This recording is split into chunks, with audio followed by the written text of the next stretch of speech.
40 years ago, you could get a high, good-paying job right out of high school. Steel mills were booming, car manufacturers were paying double time and a half, and having 2 cars, a house, and rental property was quite common.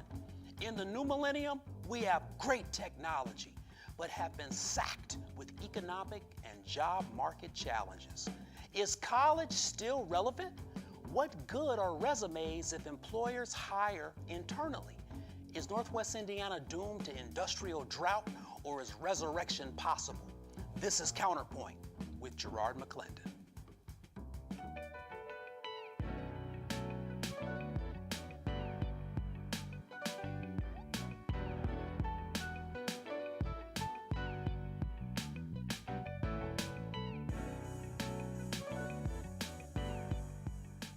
Is college still relevant? Is tuition worth the investment? What should a person do in an industrial job drought? Thank you for watching CounterPoint. Call us at 844-777-9311. Hey, send me a tweet or a Facebook comment to Gerard MC. At the CounterPoint today, we've got Sharice Dudley, Director of Career Services at IU Northwest, Tom Kath, Director of Career Center, Valparaiso University, and Robin Minton, Vice President, Center of Workforce Innovations. Welcome to the CounterPoint, everyone. I really appreciate you all being here. You know, let's start from the beginning. I want to first have the three of you, they're quite similar, but have the three of you go over the responsibilities of your title. Sharice Dudley, start us off. Well, as the Director of Career Services at Indiana University Northwest, that role entails an awful lot of resources and information that we have to share with our students, alumni, as it relates to their overall career development process. We try to work with them from the very beginning of their academic career, assisting them. So from the freshman year? From the freshman year. We start when we have new student orientation. We are there with our information tables to encourage them to come into career services for assistance, because we know how important it is for individuals that are entering college. They typically say, well, I know what I want to be when I'm all grown up, so to speak, but that's not always the case. Absolutely. So we encourage them to explore, take a career assessment. Let us help with giving you that guidance and direction as needed. This is good. Robin Minton, anything to add to that? What do you do in career services? So I think the most important piece is that we have relationships with employers. So one of the things that the Center of Workforce Innovations assist with is we work with the Northwest Indiana Workforce Board. And so the Workforce Board really is looking at what are the workforce trends across the whole 7-county region, what's happening in education from K to Gray, and what sort of supports and skill sets are employers looking for.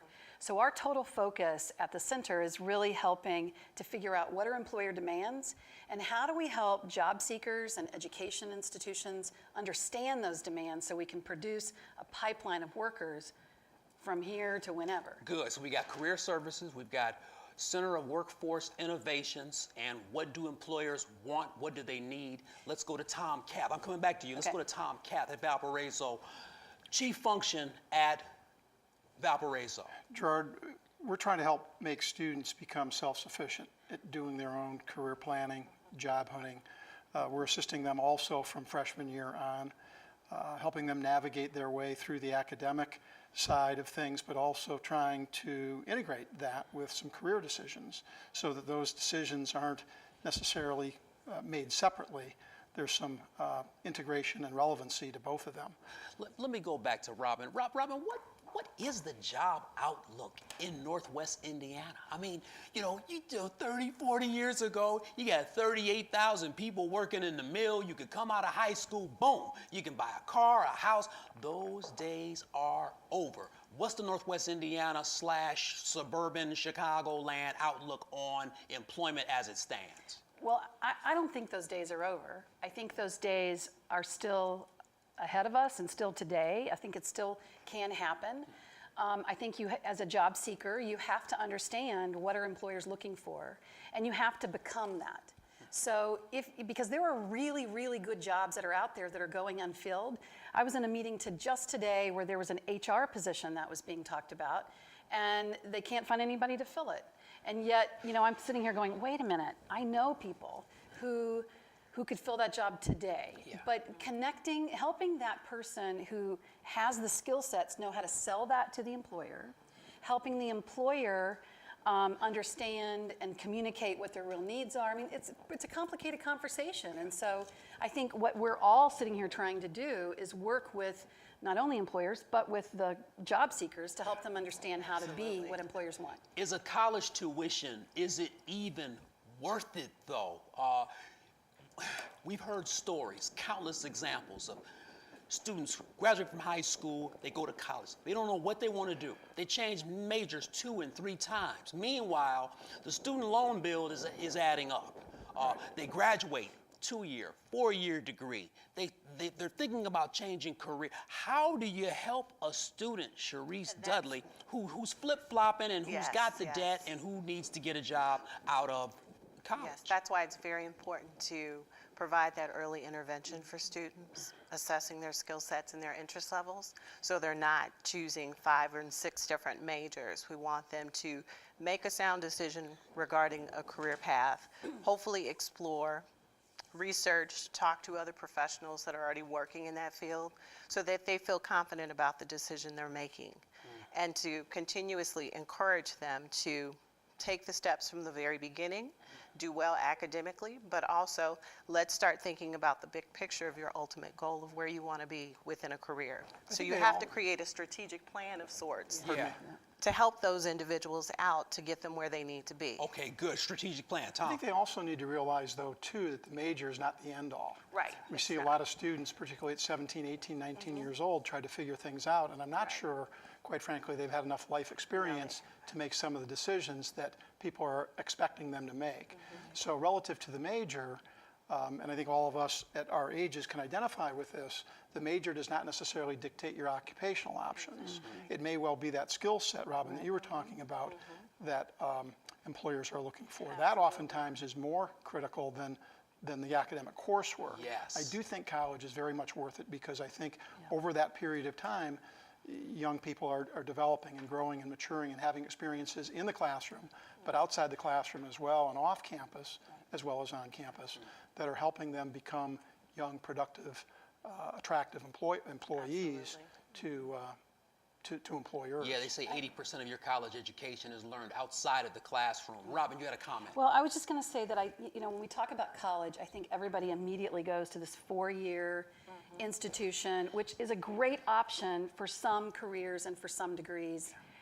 But there are plenty of really great paying jobs out there that maybe you could start with like a 6 to 8 week training in CNC, which is a manufacturing job, or welding, or even CDL. Some of those trainings that are being offered are low cost, there's lots of options for paying for them.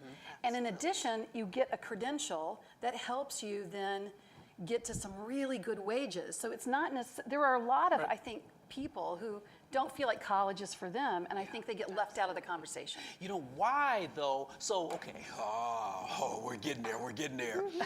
So the 3 of you have to put up with the K through 12 system that may have a product that sends students to the colleges and universities where you are and to the workforce that they want to be in that aren't prepared. There's people that have high school diplomas that can barely sound out words, that can do basic math.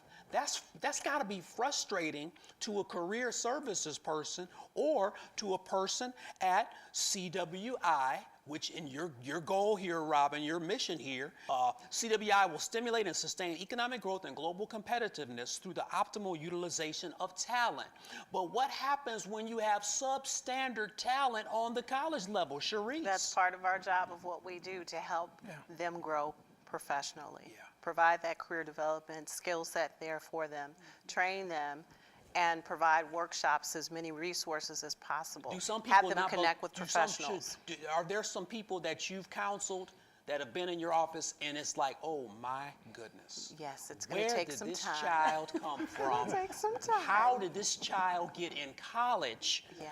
And It we got to help requires a them. lot of patience, but we have to do what we need to do to help them. It's not your That's- job. It's not your job to judge, right? It's your job Right, to help. to help, exactly, and provide as many resources and services to get them ultimately where they need to be. Tom, I agree, and I think to give them confidence, hopefully, and inspiration, as well as information, Exactly. so that they can move forward wherever they may be starting. Gerard, sorry. I'm an old English major. I taught English for 12 years, been a college professor for 12 years, so my path was pretty much set in stone for the most part. Do a talk show now, so the English major, it worked for me. Well, what do you tell a sociology major or a philosophy major about the job market? What do you do for them, Robin? Well, I'm probably going to start with an assessment of some sort, like Sharice was talking about, and Tom. I mean, I'm gonna look with you and say, okay, what are your skill sets? What have you learned? What were your classes you took? What sort of transferable skills do you come to the table with?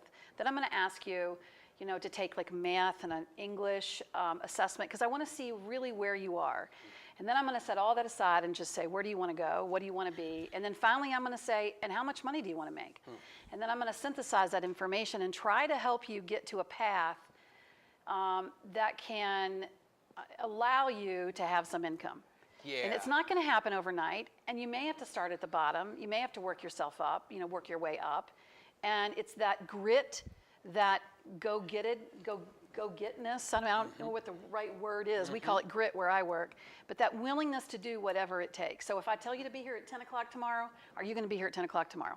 Or are you going to say, well, I couldn't get here. Yeah. I had this problem, that problem. I mean, those kind of things, I'm going to look at all of those pieces. Soft skills, abilities, interests, desires, dreams, to get to the right place. The return on investment, though, I often wonder, you mentioned, Sharice, that you counsel, you serve students from the freshman year to the senior year and beyond. Yes. But what's problematic is, does a major have a ROI? Is there a return on investment for a major?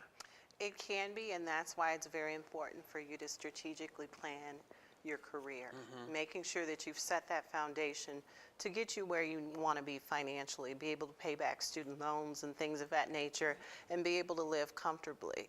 So when we work with our students, we let them know that if this is ultimately your goal, your dream of having this particular job, making this particular salary, what are we going to do now to get you there? How are we going to increase your marketability? Some of that will include, by the time they get to their sophomore year, beginning of junior year, we need to start having discussions regarding internships, Yeah. experiential learning opportunities, so that you are getting some on-hand experience to go along with your degree. So So the when you ear- graduate, Yeah. you're as marketable as possible. Good. So you're building onto those skill sets. The early discussion is so important, and I think at a lot of universities that's not happening. Are the Northwest Indiana and Chicagoland job markets suffering from employer migration and brain drain? Does your college degree mean anything if you can't get a job? Here are some of your comments. Penny Frank writes, worse than worthless. Most degree programs are impractical. Kids go into crushing debt to earn a degree that narrowly qualifies them to flip burgers. Critical thinking is a lost art. Most programs prepare you to follow orders without challenging authority. Theo Bland III writes, I think that some majors are absolutely worthless as well. If the ROI expected is a career with a high salary, conversely, there are some majors that will absolutely get one paid if that's what one expects. College tuition is worth it, but let the buyer beware. Celinda Walker writes, the basis of a 4-year college degree is to see if you can chart an independent learning course and complete it without supervision. The problem is that the HR folks who majored in HR want to screen people based on the written major and not their ability to complete the task. Adolfo Jason Arriaga says, it depends on the person. College is not for everyone, but when you fall on tough times with no degree, is when you start to realize the power of a degree. Thank you for being a part of the discussion. We'll be back shortly. Tweet me, post on Instagram, or send me a message on Facebook. Let's start the conversation. Your voice is important on CounterPoint.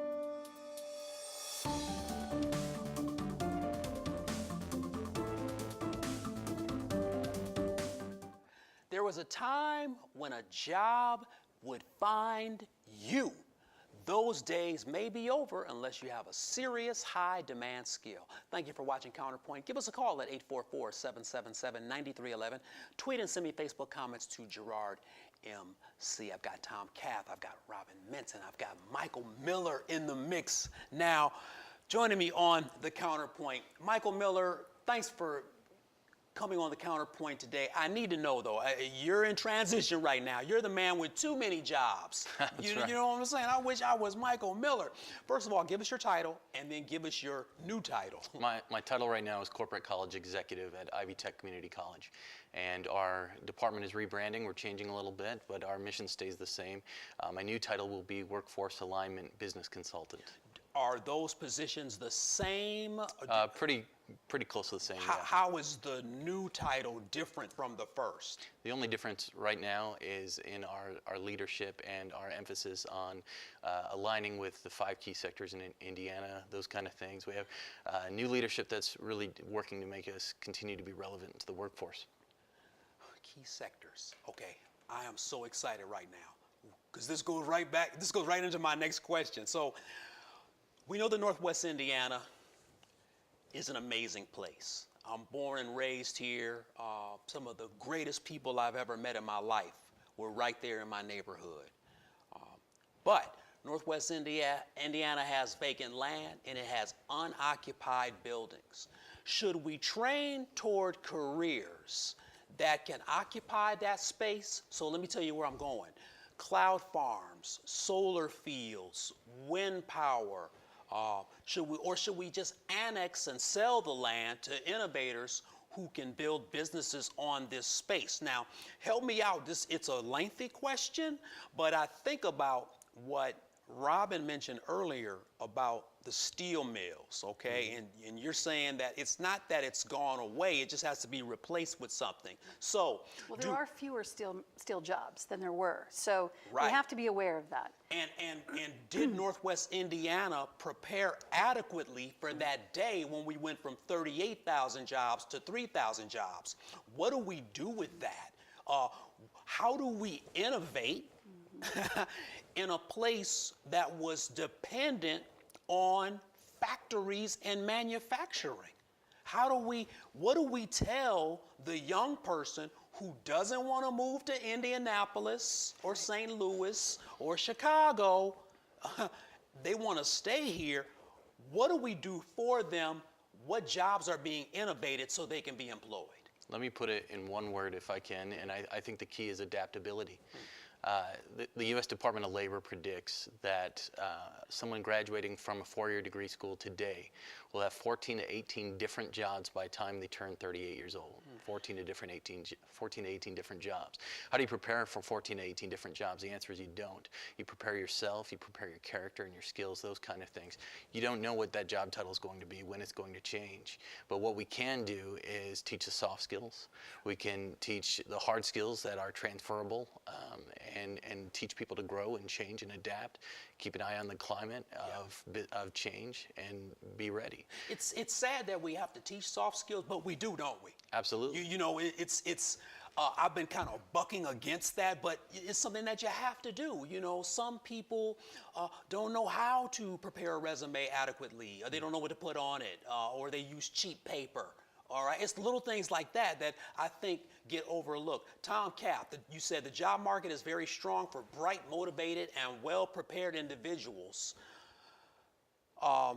seeking a certain set of skills, qualities, and characteristics that transcend one's academic coursework. Talk to me about that transcendence. I think it ties in a little bit with what Mike was saying, and that is you can't, I don't think, train necessarily for one job. The job market, the economy is changing rapidly, and it's dangerous to train for one field because the technology and other things are going to change over that period of time.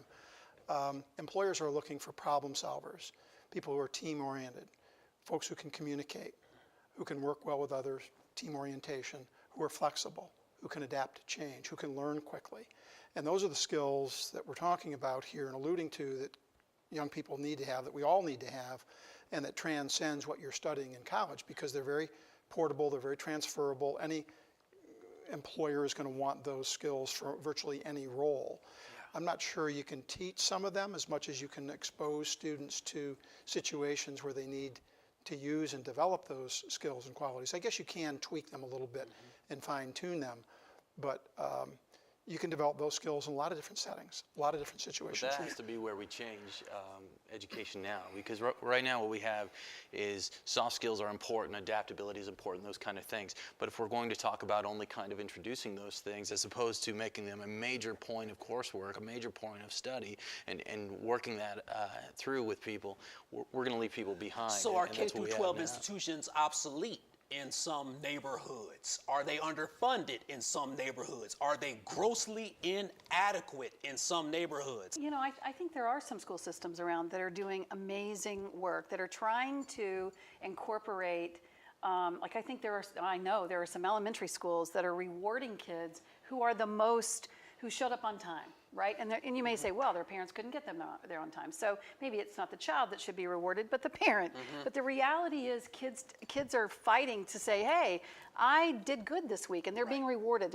One elementary school has a wall where all the kids who had whatever the quality of work ethic was that week, they're being rewarded for that. And so I think it's, the schools are getting better. I mean, there's a group called READY that is happening, and READY is working with all of the K through 12 systems and also working with the post-secondary school systems, the post-secondary institutions, to make sure that they understand what the skills are. And so I think there's solid changes that we're seeing happen. Let me tell right you now. what's scary though. Let's talk about the axiological construct of this. So axiology, of or pertaining to value. How can we value things? We can look at them aesthetically or we can look at them ethically, all right? So what do we do when the rest of the world is doing better than us? What do we do when others around the world can serve better than us, can manufacture quicker, faster than us, who are willing to wake up earlier and go to bed later than us? What do we do with that? The number one manufacturer in the world right now is the United States still as far as output, but we're doing it with fewer people because we're using innovation, we're using technology to do those things. We have to be able to adapt. But to your point, there is definitely some discrepancy there as far as some students with education in other countries are coming along more quickly than our own students are. And again, that comes to measurement, and we make excuses because our standardized tests do not necessarily show an international bent there. But higher education cannot make an excuse of we can't point the finger at K through 12 and say that it's because of them, it's because of them. We have to take what we have, and we are making a promise, and people are paying for that promise. And if we can't come through, then we need to either change the promise or change the process. Let's talk about Ivy Tech, and let's talk about Valparaiso. The students at Ivy Tech are a little different than the students at Valparaiso.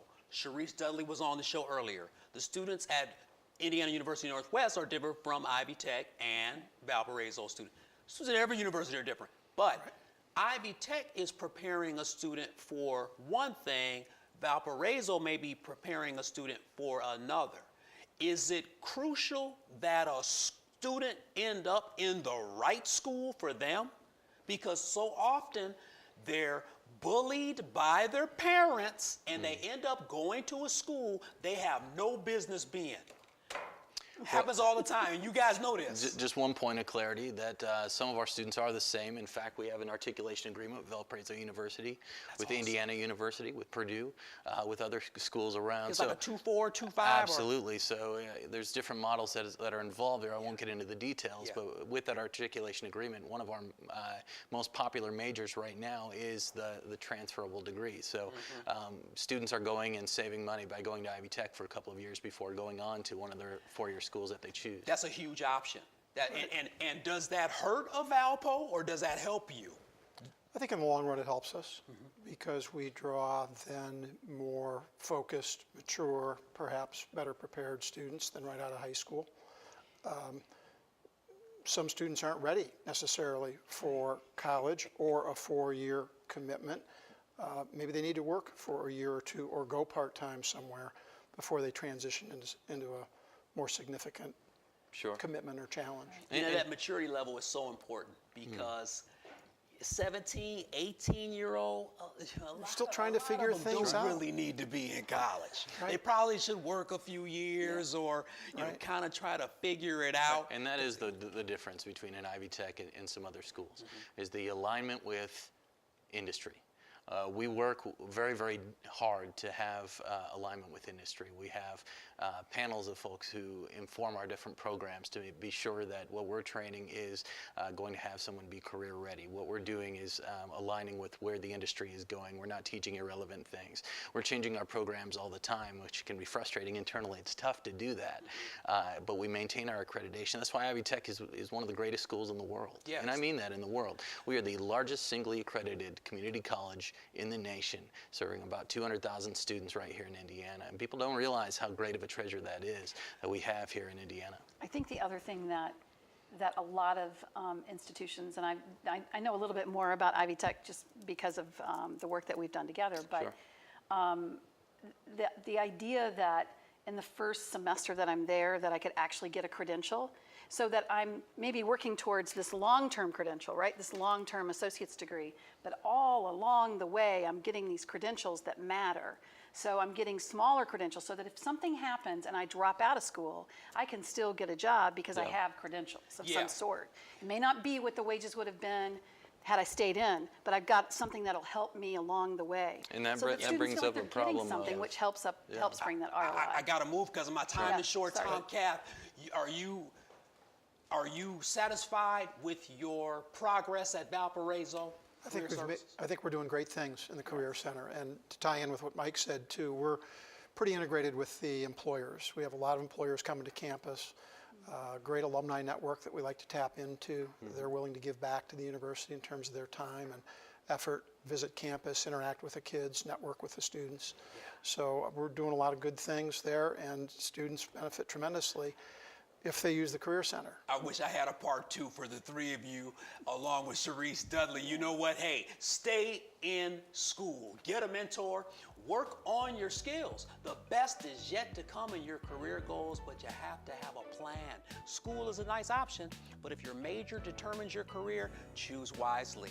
Get a trade, get a skill, and know your strengths. Recognizing your gifts may be your greatest value. Thank you for watching CounterPoint. I need you all to stay positive, keep your head up, and always be encouraged to voice your counterpoint. Have a great week.